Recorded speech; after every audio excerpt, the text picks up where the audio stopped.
उत्तर प्रदेश में पंचायत चुनाव की सरगर्मियां पूरे जोरों पर हैं। सभी राजनीतिक पार्टियां पंचायत चुनाव को आगामी 2022 में होने वाले विधानसभा चुनाव की तैयारियों को लेकर देख रही हैं। देश की सबसे बड़ी पार्टी भारतीय जनता पार्टी और कांग्रेस भी पंचायत चुनाव में अपनी पूरी ताकत दिखाने के लिए लगातार मैदान में हैं।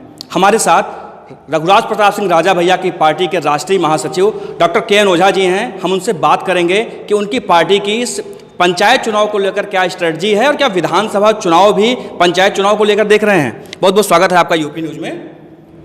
सर, हम जानना चाहते हैं कि आप पूर्व मंत्री रघुराज राजा भैया पार्टी के राष्ट्रीय महासचिव हैं।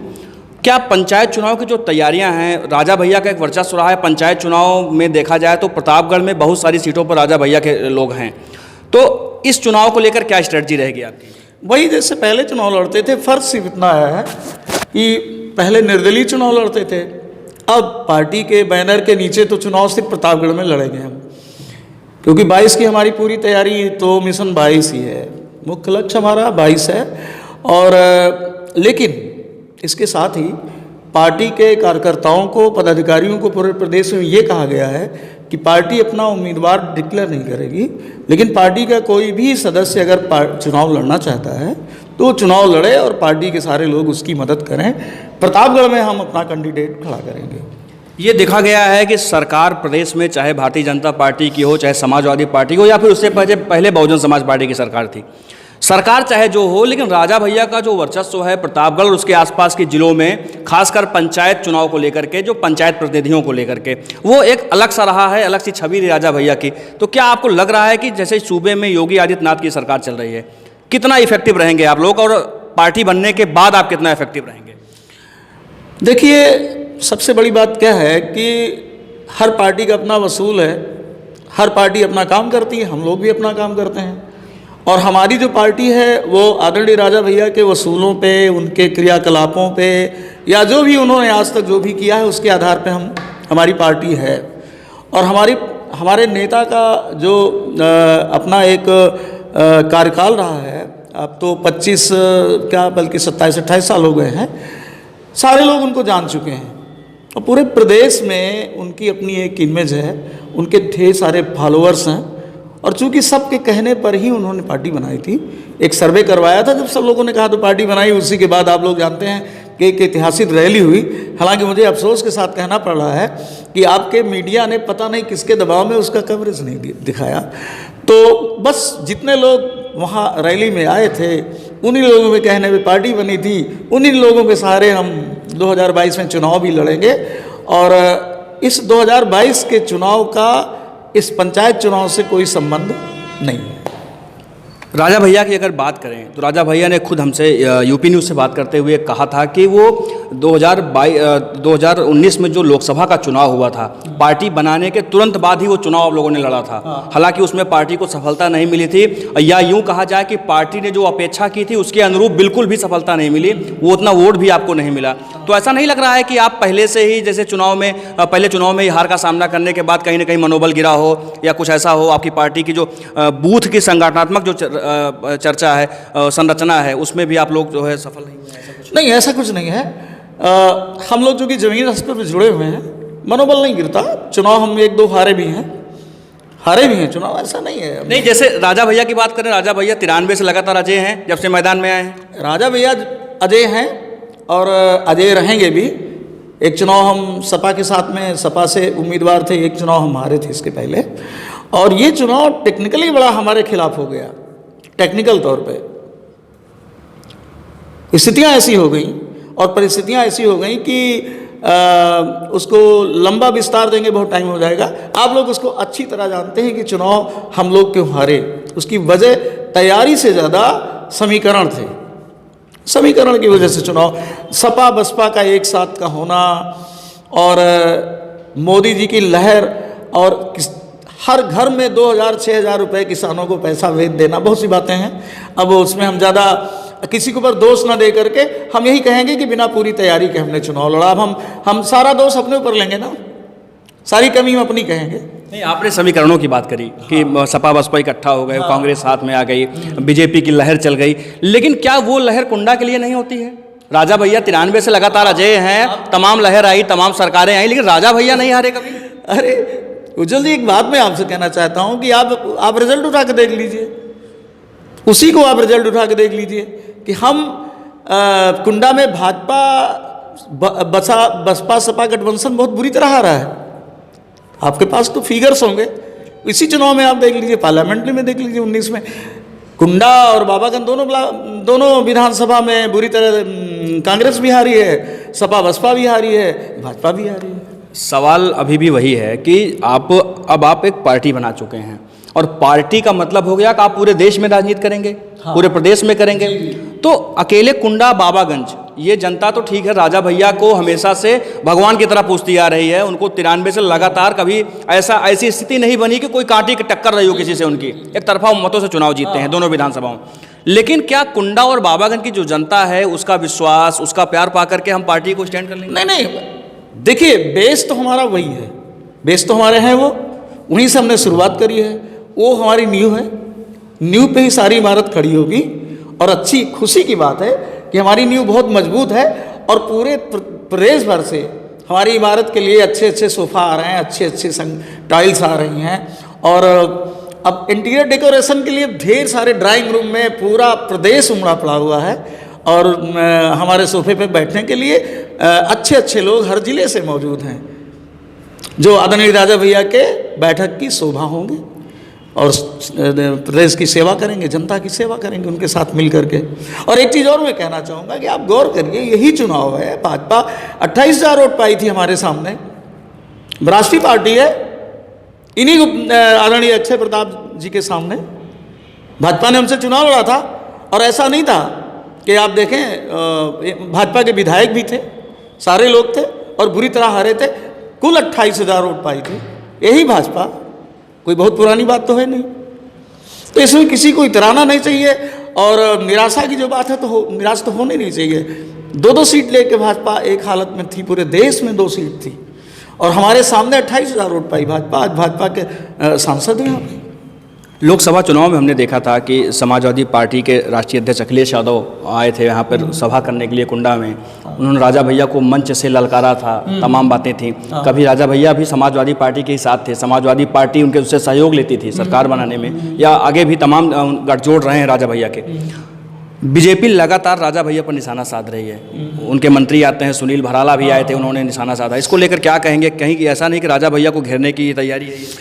राजा भैया को घेरने की तैयारी नहीं है, ये इनकी हीन भावना है। ये जितने भी लोग बोल रहे हैं हीन भावना। बात बताइए, भराला की हैसियत क्या है? आप सिंपली कुछ हो नहीं, राज्य मंत्री या किसी मंत्री का आपको दर्जा मिल गया है, आप कुंडा में चले आते हो, कुंडा में आकर के आप दुनिया भर की बातें करके आप चले जाते हो। आप भराला जी, मैं आपको बताना चाहूँगा कि आपके मुख्यमंत्री कल्याण सिंह जी जब पहली बार आदरणीय राजा भैया चुनाव लड़ रहे थे तो कुंडा की जनसभा में उन्होंने पहला चुनाव था आदरणीय राजा भैया का 93 में। एक किशोर थे, वो 25 साल के थे, नौजवान, उनको कोई जानता नहीं था, उनका चेहरा लोगों ने नहीं देखा था और उनकी एक्टिविटीज़ कहीं से कुछ नहीं थी। तब तुमने गुंडा भीन कुंडा करो भुज तुमने कहा था। और वही कल्याण सिंह तुमको मैंने अपने राजा भैया की ड्राइंग रूम में देखा जब मायावती ने तुमसे कहा कि मैं अब तुमको 6 महीने बाद सरकार नहीं दूंगी, तो ही कल्याण सिंह, वही हृदयनाथ दीक्षित, वही सारे भाजपा के लोग उनके कदमों में थे। बेकार की बातें हम कार्यकर्ता हैं, हम कुछ और बोल जाएंगे, हमको बुरा लगता है ये बात। भराला तुम क्या बोलोगे यार, तुम्हारा इतना बड़ा लीडर बोल चुका है और बोलने के बाद उन्हीं के चरणों में गया। और अच्छी तरह आप लोग जानते हैं, पूरा मीडिया जानती है, पूरा हिंदुस्तान जानता है कि आदरणीय राजा भैया ने अपने साथियों से सहयोग से बसपा के सारे विधायकों को साथ लेकर के भाजपा की सरकार बनाई थी और कल्याण सिंह जी को मुख्यमंत्री बनाया था। क्या उंगली उठाओगे तुम छोटे छोटे प्यादे? पहले अपने बादशाहों की बात करो, बादशाहों की बात बादशाह करे, ये छोटे प्यादे समझ में नहीं आते। उधार का सिंदूर लेकर के राजमंत्री बन गए हो, उल्टी सीधी बातें कर रहे हो जो शोभा नहीं देती। भाजपा एक संस्कारित पार्टी है, वहाँ के ये शब्दों का चयन और भराला की गलती नहीं है। दुनिया भर के माफिया और सड़क छाप लोगों को भाजपा ने अपने साथ ले लिया है पैसे के दम पे खर्च करके, और भराला की सेवा करते हैं, दुनिया भर की सर्विसेज देते हैं उनको, और वही लोग भराला जैसे लोगों से कहलाते हैं। भराला की क्या जनशक्ति है मैं तो जानता नहीं भराला क्या है। एक दिन उसका हमने स्टेटमेंट सुना, पढ़ा तो मैंने जाना, लेकिन मैंने भराला का जवाब आपको दिया। तो भराला की हैसियत नहीं है कि राजा भैया के बारे में कुछ बोलें। राजा भैया की अगर बात करें व्यक्तिगत तौर पर या उनके पिता महाराज उदय प्रताप सिंह की बात करें तो कट्टर हिंदुत्व छवि के रूप में वो पूरे देश में मशहूर हैं कि वो हिंदुत्व के लिए हैं। विश्व हिंदू परिषद से भी लंबे समय से जुड़े रहे हैं महाराज उदय प्रताप सिंह जी। अब सूबे में योगी आदित्यनाथ जी मुख्यमंत्री हैं तो मुख्यमंत्री की भी छवि भी कट्टर हिंदुत्व की मानी जाती है। ऐसे में लोग एक कयास लगाते हैं कि राजा भैया और बीजेपी का गठजोड़ हो सकता है आगे चलकर, क्या कहने हैं इस पर? देखिए, मैं एक बार फिर कह देना चाहता हूँ कि बड़े महाराज माने आदरणीय राजा भैया के पिताजी बड़े महाराज जी हिंदुत्ववादी उनको कहा जाता है, वो सनातन धर्मी हैं। तो सनातन धर्म के लिए उन्होंने करोड़ों रुपए त्याग दिए और क्या क्या नहीं दे दिया उन्होंने आरएसएस को, और क्या क्या अपनी बिल्डिंगें और बहुत कुछ दिया उन्होंने। सनातन धर्म के पुजारी है वो। और आप देखिए, जब उनका लंगर चलता है या जब वो राशन बांटते हैं या गरीबों की मदद करते हैं तो लाइन में हिंदू भी होता है, मुसलमान भी होता है। अब बातें कहीं ना कहीं से कुछ ऐसी हो जाती हैं, उस तरफ से भी कुछ हो जाता है जिसका रिएक्शन हो जाता है, तो उनको इस तरह से कहा जाता है। कभी वो राजा भैया को वोट देने नहीं गए, राजनीति से उनका कोई लेना देना बिल्कुल नहीं है। राजनीति से बड़े महाराज जी का कुछ लेना देना नहीं है, वो राजनीति बिल्कुल नहीं करते। लेकिन सनातन धर्म के लिए, अपने धर्म के लिए वो किसी भी हद तक जाने को तैयार रहते हैं, उसके पोषण के लिए, उसकी रक्षा के लिए। और प्रत्येक व्यक्ति का कर्तव्य है कि अपने धर्म की रक्षा वो करे, ये वो करते हैं। आपके विरोधी जो राजनीतिक दल हैं वो लगातार एक बात कहते हैं कि जनसत्ता दल लोकतांत्रिक क्षत्रियों की पार्टी है। हालांकि इस पर राजा भैया भी बोल चुके हैं और तमाम आपके पदाधिकारी भी बोल चुके हैं, लेकिन हम आपके मुंह से सुनना चाहते हैं, अगर आपको उनको जवाब देना पड़े तो क्या बोलेंगे आप? जवाब को देने का मतलब है कि अगर वेबसाइट में उपलब्ध है वो पार्टी देख लें। मैं राष्ट्रीय महासचिव हूँ डॉक्टर के.एन. ओझा, शुरू से मैं उनका प्रथम कार्यकर्ता डॉक्टर के.एन. ओझा। कुंडा में सबसे ज़्यादा ब्राह्मणों की संख्या, और सबसे बड़ी बात क्या है कि सारे क्रियाकलाप मैं करता हूँ। अभी हमारा जो मेंबरशिप की रसीदें हैं, आप उसको उठा के देखेंगे तो सदस्यता अभियान का अध्यक्ष डॉक्टर के.एन. ओझा। कहाँ से क्षत्रियों की पार्टी है? क्षत्रिय तो राजा के साथ सेवक के रूप में है, राजा भी एक सेवक के रूप में है। क्षत्रिय तो ओरिजिनल क्षत्रिय तो वही है भैया जो पूरे लोगों की सेवा करे।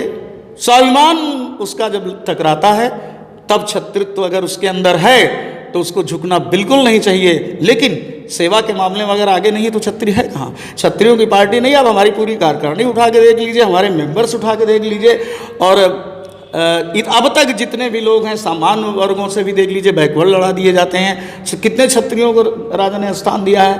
क्षत्रिय हैं, ये बहुत सही बात है कि क्षत्रिय हैं, क्षत्रिय उनके करीब आएगा। और जब मोदी के साथ तेली और साहू ग्रुप जुड़ सकता है कहने के लिए, अमित शाह के साथ जुड़ सकता है, मायावती के साथ जुड़ सकता है, और अटल जी के साथ ब्राह्मण चला जाता है, बेकार की बातें करने से कोई फायदा होता नहीं है। राजा भैया सभी के लोग हैं और उनका एक सिद्धांत है, उस सिद्धांत के दायरे में जितनी चीज़ आएगी उसका हम विरोध करेंगे और जितनी चीज़ें आएंगी उसका हम मदद भी करेंगे।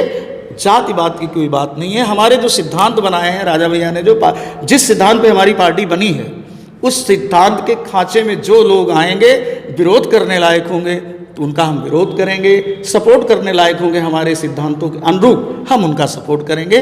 जात पात की पार्टी है ही नहीं है। ठाकुर हमारे यहाँ कुल मिला के राजा भैया चुनाव में 6,000 थे, आज 10,000 हैं। 10,000 में कौन से चुनाव आप रिकॉर्ड तोड़ोगे प्रदेश भर का? कैसे तोड़ लेंगे आप? तो उनके ऊपर ये गलत बात है।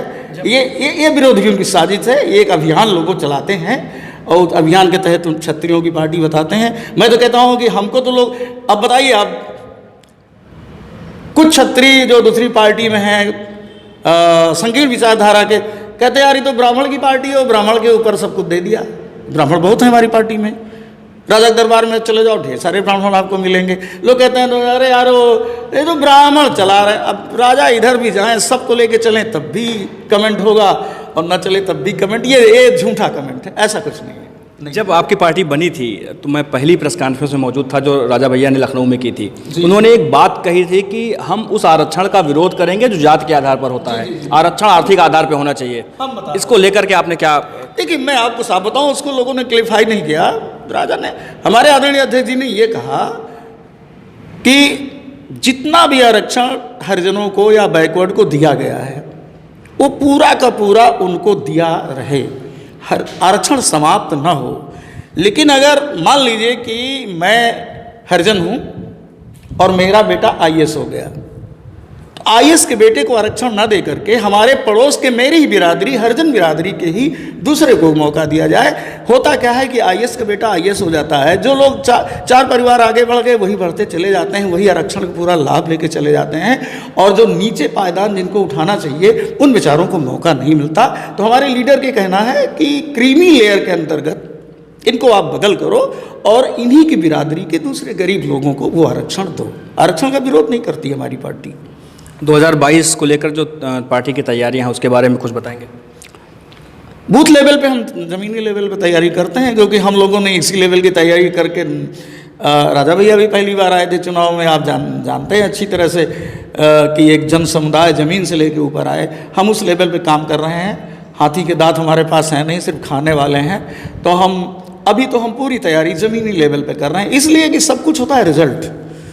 कल को अगर हम रिजल्ट नहीं देंगे तो कोई मतलब उसका नहीं होता है। नंबर हमें मिलेंगे, हम मार्क्स तो मिलेंगे हमारे, उसी के आधार पे हमारा परफॉर्मेंस क्या होगा, और परफॉर्मेंस के आधार पे ही हमारी पहचान बनेगी।